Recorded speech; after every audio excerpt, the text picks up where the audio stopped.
Right. வணக்கம் வேணாப்பா. இப்போ இன்றைக்கு எலக்ட்ரானிக்கை பற்றி கேட்டிருந்தேன்.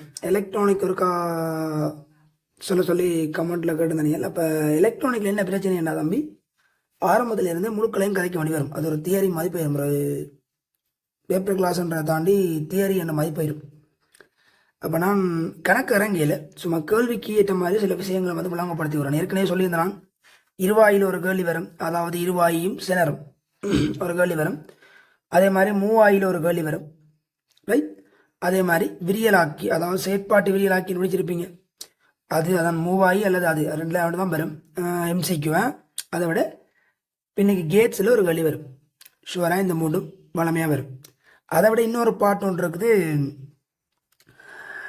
புல விளைவு டிரான்சிஸ்டர்னு சொல்லி ஒரு பகுதி இருக்குது.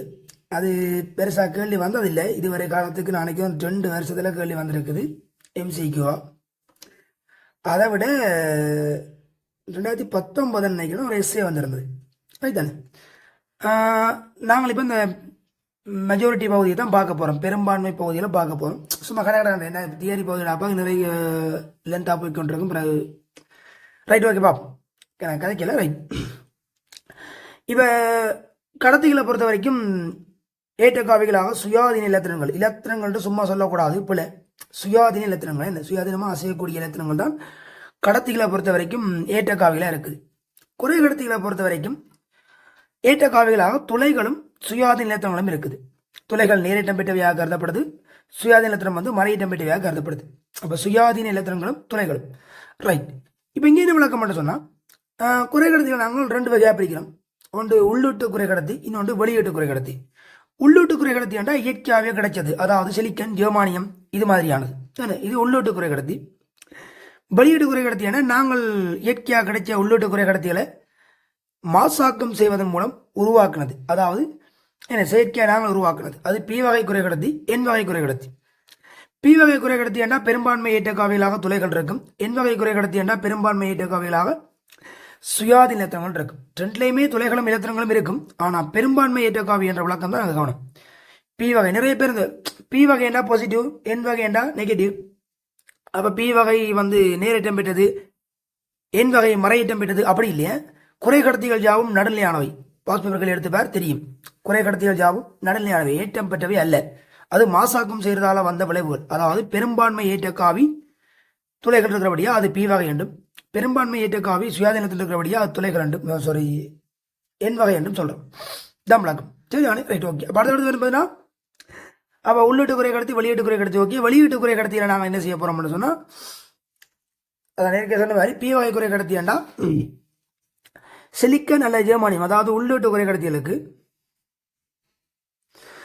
நாங்கள் 3ஆம் கூட்ட மூலங்களால், 3ஆம் கூட்ட மூலம் கொண்ட அலுமினியத்தினால் மாசாக்கம் செய்வதன் மூலம் உருவாக்குறது தான் பி வகை குறை கடத்தி. மாசாக்கம் செய்ய நடக்கும் சிலிக்கன், ஜெர்மானியம் 4ஆம் கூட்ட மூலங்கள். அப்போ அதில் ஈட்டோட்டில் 4 இலத்திரன் இருக்கும். இவரில் அலுமினியத்தில் 3 இலத்திரன் தான் இருக்கும். அப்போ ஒரு அலுமினியம் 3 சிலிக்கனுக்கும் பங்கீடு செய்தால் ஒரு இலத்திரன் காணாமல் வரும். அலுமினியம் அட்டம் விதியை பார்த்தீங்கன்னா 7 தான் இருக்க போகுது. ஓமல்ல, ஈட்டு சக்தி மட்டத்தில் 7 தான் இருக்க போகுது. அப்போ ஒரு இலத்திரன் ஒன்று இருந்திருந்தால் நல்லா இருந்திருக்கும் என்ற ஒரு ஃபீல் வந்து அங்கே உருவாகுது. இன்னொரு சிலிக்கனோட பங்கீட்டு வலுப்பிணைப்பை ஏற்படுத்தி 8 என்ற இலத்திரனுக்கு வந்திருக்கு. அப்போ அந்த ஒரு மிஸ்ஸிங் தான் அந்த துளை என்று சொல்கிறோம். இந்த இடத்துல இலத்திரன் இருந்திருந்தால் நல்லா இருந்திருக்கும் என்ற மீனிங் தான் துளை. அதே மாதிரி சிலிக்கன் அல்லது ஜெர்மானியத்தோட உள்ளீட்டு குறை கடத்தியோட 5ஆம் கூட்ட மூலங்கள் யாரு, பாஸ்பரஸ், மாசாக்கம் செய்யல என்ன நடக்கும். பாஸ்பரஸில் 5 இலத்திரன் இருக்குது, சிலிக்கன் ஜெர்மானியம் 4 இலத்திரன். அப்போ பாஸ்பரஸ் 4 இலத்திரன் சிலிக்கனுக்கு கொடுத்து பங்கீடு வலுப்பிணைப்பை ஏற்படுத்தினா ஒரு இலத்திரன் பெண்டிங். அப்போ அந்த இலத்திரனை ரிமூவ் பண்ணணும் என்ற மாதிரி மூமெண்ட். அதாவது அந்த இலத்திரன் இருக்கிறதால அவர் உறுதி இல்லை, 9 இலத்திரன் வந்துட்டு. ஸோ அந்த இலத்திரனை சுயாதீனமாக இயங்கப்படும், தண்ட கட்டுப்பாட்டுக்கு இல்லாமல் சுயாதீனமாக இயங்கப்படும், ரைட். இழந்தது என்ற மீனிங் இல்லை, சுயாதீனமாக இயங்கப்படும், ரைட். அப்போ அந்த சிச்சுவேஷன் தான் என்ன சொல்கிறோம், பி வகை குறை கடத்தி, என் வகை குறை கடத்தி. சுயாதீன இலத்திரன் உண்டு அங்கே உருவாகுது. அப்போ எவ்வளவுக்கு எவ்வளவு பாஸ்பரஸால மாசுபடுத்துகிறோமோ அவ்வளவுக்கு எவ்வளவு அங்கே நடக்கும், சுயாதீன இலத்திரன் எண்ணிக்கை அதிகரிக்கும். இதான் விளக்கம். சரிதானே. இது உள்ளீட்டு குறை கடத்தி, வெளியீட்டு குறை கடத்தி. கவனம், கடத்திகளை பொறுத்த வரைக்கும் வெப்பநிலை அதிகரித்தா தடை அதிகரிக்கும். ஏன்னா ஆர் டீட்டா சமன் ஆர் நோட் இன்ட்டு 1+α டீட்டா படிச்சிருப்பீர்கள் எலக்ட்ரிசிட்டியில். ஆனால் குறைகடத்திகளை பொறுத்த வரைக்கும் வெப்பநிலை அதிகரித்த தடை குறையும். என்ன விளக்கம் வந்து பார்த்தீங்கன்னா சுயாதீன ஏற்றக்காவிகளின் எண்ணிக்கை அதிகரிக்கும். 4ஆம் கூட்ட மூலகங்கள் அப்போ உறுதித்தன்மை கொஞ்சம் குறைவாக இருக்கும். லைட்டாக ஈட்டு சக்தி மட்டத்தில் 4 இலத்திரன். அப்போ நாங்கள் ஹீட் பண்ணைக்குள்ள வெப்பநிலை அதிகரிக்கல இலகுவாக அந்த ஈட்டு சக்தி மட்டத்தில் இலத்திரங்கள் வெளியேறி போகிறதுக்கு வாய்ப்புகள் நிறையவே இருக்குது. சுயாதீன தன்மை அடைகிறதுக்கான வாய்ப்புகள் நிறைய இருக்குது. அப்போ அதனால வந்து அந்த ஒரு பிரச்சனை அங்கே உருவாகுது. விச் மீன்ஸ் என்ன விளக்கம், ஏற்றக்காவிகள் எண்ணிக்கை சடுதி அதிகரிக்கிறபடியாக மின்னோட்டம் அதிகரிக்குது, தடை வந்து குறையுது. Right, okay. அடுத்த கட்ட விஷயம் பார்த்தீங்கன்னு சொன்னால் இப்போ உள்ளீட்டு குறைக்கடத்தி வெளியீட்டு குறைக்கடத்திகள் பி வகை என் வகை உருவாக்கியாச்சுது. ஒரு ஆளில் துளைகள் நிறைய இருக்குது, ஒரு ஆளில் இலத்திரன் நிறைய இருக்குது. துளை ஏண்டா சொல்லி போடணும், இலத்திரன் பற்றாக்குறை உள்ள புள்ளி தான் துளை. அப்போ இப்போ 2 பேரையும் ஒன்றா ஜாயின் பண்ணி விட்டியண்டா பி வகை குறைக்கடத்தியும் என் வகை குறைக்கடத்தியும் ஒன்றா தொடங்கி ஒரு செய்ய என்ன நடக்க போகுது, தரமான சம்பவம் நடக்க போகுது. என்னது, இவருக்கு துளைகள் நிறைய இருக்குது, அதாவது இலத்திரன் பற்றாக்குறை, இவருக்கு இலத்திரன் எக்ஸஸாக இருக்குது. அப்போ நடக்கும் பரிமாற்றம் நடக்கும்.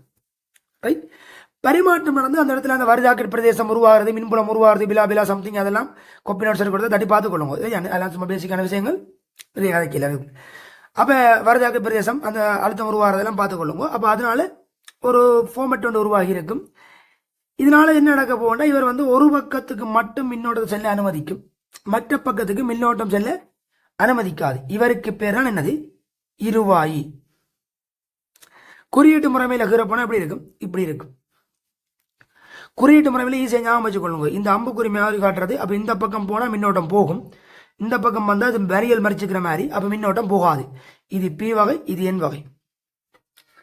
ரைட், சரிதானே. அப்போ மின்னோட்டம் ஒரு திசையில், இவற்றை இருவாயிலே பிரதான தொழில்னு கேட்டால் ஒரு திசையில் மாத்திரம் மின்னோட்டத்தை செல்ல அனுமதிக்கிறது தான் மெயின் தொழில். ரைட், சரிதானே, ஓகே.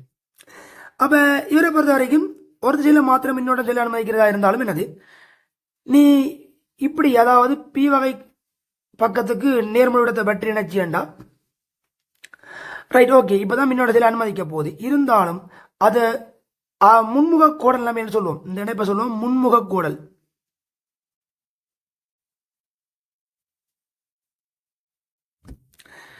இந்த நிலைமையில சும்மா மின்னோட்டம் ஓடும் வண்டி இல்லை. அதுக்கு நாங்கள் என்ன செய்யணும், சிலிக்கனா இருந்தால் 0.7 வோல்ட் வரைக்கும் நாங்கள் அதிகரிக்க வேண்டி வரும். அது வரைக்கும் மின்னோட்டம் ஓடாது. ஜெர்மானியமாக இருந்தால் 0.3 வோல்ட் வரைக்கும் நாங்கள் அதிகரிக்க வேண்டி வரும். சில வேலை லட்சிய இருவாய்கள் சொன்னான்டா நீங்கள் சப்போஸ் அதை என்ன செய்ய தேவையில்லை, முன்மோக்கோடு அழுத்தத்தை எடுக்க தேவையில்லை, 0 மட்டும் எடுக்கலாம், பிரச்சனை இல்லை. இல்லை ரியாலிட்டி சிலிக்கனோ ஜெர்மானியம்னு சொல்லியிருந்தா நீங்கள் இந்த வருமதியை போட்டு யூஸ் பண்ண வேண்டி வரும். ரைட், இப்போ இருவாயின் ஐவி சிறப்பியல் வந்து பார்த்தீங்கன்னா ஐவி சிறப்பியல் வேணா என்ன, அடுத்த வேறுபாட்டுக்கும் மின்னோட்டத்துக்குமான வரைவண்டு பார்த்தீங்கன்னா என்னமே வரப்போகுது, முன்முக கோடல் மேல 0.7 வரைக்கும் மின்னோட்டம் ஓடாமல் இருந்து 0.7 அழுத்தம் மாறாது. அதான் நீங்க மெயின் கன்செப்ட், இருவாயின் கன்செப்ட் அதான். 0.7க்கு பிறகு உடைவு வோல்ட் அளவு 0.7 சொல்றான், ஆனா அதுக்கு பிறகு அழுத்தம் மாறாதுன்னு. இப்போ ரியாலிட்டி வரைவுக்கிற போனால் சின்ன ஒரு கசிவு ஓட்டம் ஒன்று ஓடி இப்படி ஓட போகுது, இதுதான் 0.7. பின்முக கோடல் மேல லட்சிய நிலைமாட்டி இருவாயின்னு சொன்னால் மின்னோட்டமே ஓடாது. ஆனால் ரியாலிட்டியை பொறுத்த வரைக்கும் அங்கேயும் அங்கே சின்ன ஒரு கசிவு ஓட்டம் ஒன்று ஓடி நீ அழுத்தத்தை அதிகரித்து கொண்டு வர 7ஆம் கட்டத்துக்கு உடைவு நடக்கும். இந்த உடைவை சொல்றது பேரிறங்கின் உடைவு. என்ன எல்லாம் கொப்பி நோட்ஸில் இருக்கிற அப்பா கணக்கு மேலே சும்மா தெரியும் போறேன். பேரிறங்கி உடைவு கொப்பி நோட்ஸ் இருக்கிறது வாட்சி பாருங்க. இப்போ கதைச்சா பிறகு இந்த வீடியோ பார்த்தா பிறகு சும்மா கொப்பி நோட்ஸ் இருக்கிறது வாட்சி பாருங்க. அது சொல்லுவோம் பேரிறங்கி உடைவு. அந்த உடைவு நடந்து வேண்டாம், அது இருவாயி பழுதா போனதாக அர்த்தப்படும். அது திரும்ப தொழிற்படாது, பழைய நிலைமைக்கு வராது. ரைட், இல்லை திருப்பி அழுத்தத்தை குறைச்சாலும் பழைய ஃபார்முக்கு வராது. ரைட், அதான் இருவாயின் ஃபங்க்ஷன். இதை சொல்லுவோம் இருவாயின் ஐவி சிறப்பியல். முன்முக கோடல 0.7 தாண்டினா தான் ஓடும் மின்னோட்டம். ரைட் தானே, நியாயம் தானே. ரைட், இது ஒரு பக்கம். அப்போ இது வந்து ஒவ்வொரு வருஷம் கட்டாயம் ஒரு எம்சி கொண்டு வருது இருவாய்கள் இணைப்பு. ரைட், சரிதானே. அப்போ அதே மாதிரி அடுத்த கட்டம் என்ன, இதே மாதிரி தான் அப்படி என்ன செய்ய போகிறோம், செலன்ன்றது ஒரு விசேட வகையான ஒரு இருவாய் தான். அது முன்முக கோடல் நிலைமையில், அதாவது குறியீடு எப்படி இருக்கும்,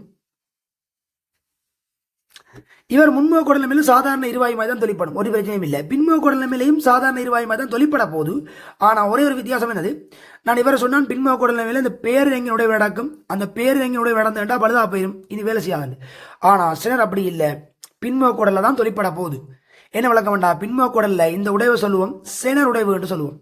இந்த உடைவு அதாவது மின்னோட்டம் ஓட போற அந்த உடைவை சொல்லுவோம் செனர் உடைவு என்று சொல்லுவோம். அந்த செனர் உடைவு நடந்த பிறகு அவர் தனக்குள்ள மாறு அழுத்தத்தை மெயின்டைன் பண்ணி கொள்வார். திருப்பி நீ அழுத்தத்தை குறைச்சாலும் பழைய ஃபார்முக்கு வந்து அது ஆஃப் ஆகும். விளங்குதா? ரைட். அப்ப என்னது, ஏதாவது ஒரு மின் சுற்றுக்கள்ல வந்து ஒரு மின்னியல் உபகரணத்தை பாதுகாக்கணும்னா பின்முக நிலைமையில அவரை நாங்கள் இணைக்க வேணும். ஏன் தானே பின்முக நிலைமையில சின்ன நினைச்சாதான் பெரிய யோசனை. உதாரணத்துக்கு அப்ப இப்ப இந்த ஒரு கேள்வி கூட வழங்கப்படுறதுன்னு பாரு. இப்ப மின் சுற்று ஒன்று, இது ஒரு பேட்டரி ஒன்று இணைக்கப்பட்டிருக்குது. ரைட். பின்முக நிலைமையில சின்ன நான் நினைச்சிருக்கிறேன்.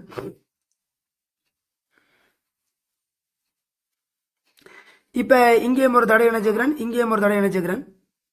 இது 10 வோல்ட் பேட்டரி, இது 5 ஓம், இதுவும் 5 ஓம். செனர்ந்த உடைவழுத்தம் நான் சும்மா சொல்றேன் பெருமதிக்காக 6 ஓம்னு சொல்றேன். 6 வோல்ட் செனர்ந்த உடைவழுத்தம் 6 வோல்ட். அப்ப இப்ப செனர் தொழிற்படுதா இல்லையான்னு எனக்கு தெரியாது. அப்ப என்ன செய்யறது, முதல்ல இந்த மின்சுற்றுல இருந்து செனரை ரிமூவ் பண்ணி பார்க்கணும். ரிமூவ் பண்ணி போட்டு எலக்ட்ரிசிட்டி அறிவை பயன்படுத்தி இந்த தடைக்குள்ள, அதாவது செனர் யாருக்கு குறுக்க சமாந்திரம் இணைக்கப்பட்டதோ அந்த தடைக்குள்ள உள்ள அழுத்தத்தை செக் பண்ணும். எவ்வளவு வரப்போகுது, 1:1 விகிதம் தொடர் இணைப்பு. அப்ப செனர் ரிமூவ் பண்ணி பார்த்தீங்கன்னா இதுக்குள்ள 5 வோல்ட் தான் விடும். ஆனா செனர் உடையவனும்டா 10 வோல்ட் வேணும், சரி 6 வோல்ட் வேணும். அப்ப என்ன செய்யாது, இங்க செனர் தொழிற்படாது, ஆஸ் யூஸ்வலாவே இருக்க போகுது. விளங்குதா? ஆனா மாறி இப்ப நான் ஒரு 15 வோல்ட் கொடுக்குறேன். அப்ப எவ்வளவு போகுது, இப்ப 7.5 வோல்ட் போகுது. 7.5 செனருடைய போகுது. அப்ப செனருடைய 6 வோல்ட். எனவே இப்ப என்ன செய்ய போகுது, செனர் தொழிற்பட்ட என்ன பிரச்சனை, இவருக்குள்ள 6 வோல்ட் தான் மெயின்டைன் பண்ணும். மொத்தம் 15. அப்ப இதுக்குள்ள 6 வோல்ட்டை மெயின்டைன் பண்ணிச்சேன்டா, மீதி 9 வோல்ட் இதுக்குள்ள விட போகுது. விளங்க விஷயம் ரெண்டு. அப்ப 9 வோல்ட் இதுக்குள்ள விட போகுதுண்டா. இதுக்குள்ள ஓட போற மின்னோட்டத்தின் பெரும்பகுதி, அதாவது இதுக்குள்ள ஓட போற மின்னோட்டத்திலையும் இதுக்குள்ள ஓட போற மின்னோட்டத்திலும் கூட்டுத்தொகை தான் அங்க ஓட போகுது. அதாவது அங்க இருந்து வார மின்னோட்டத்தின் இப்படி வார மின்னோட்டத்தில் கொஞ்சம் இதுக்கால ஓடி இதுக்கால ஓட போகுது. இதுக்குள்ள அழுத்தத்தை குறைச்சி விட்டு கிடக்கல. விளங்க விஷயம் ரெண்டு.